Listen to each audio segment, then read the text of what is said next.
কৃত্রিম উপায়ে United states of আমেরিকার একটা রিসার্চ সেন্টারে আধা গ্লাস পানি বানাইছিল বিজ্ঞানীরা। কয় গ্লাস? হাইড্রোজেনের দুইটা মলিকিউল আর অক্সিজেনের একটা মলিকিউলকে মিঙ্গেল করে আর্টিফিশিয়াল ওয়াটার তারা বানিয়েছিল। এতে বাংলাদেশি টাকায় খরচ করেছে প্রায় 3 কোটি টাকা। এটা অসম্ভব মানুষের পক্ষে কৃত্রিমভাবে পানি তৈরি করা। ফ্রিতে খেতেছি আমরা, সুবহানাল্লাহ কইবেন না?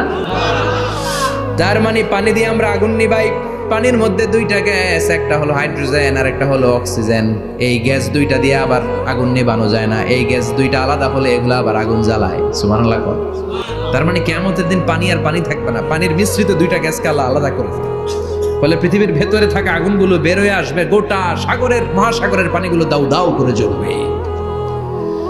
এজন্য আল্লাহ বললেন, আল কারিআতু মাল কারিআতু ওয়া মা আদরাকা মাল কারিআ ইয়াউমা ইয়াকুনুন নাসু কাল ফারাশিল মাবথুস। সেদিন মানুষগুলো পতঙ্গের মতো নিক্ষিপ্ত হবে।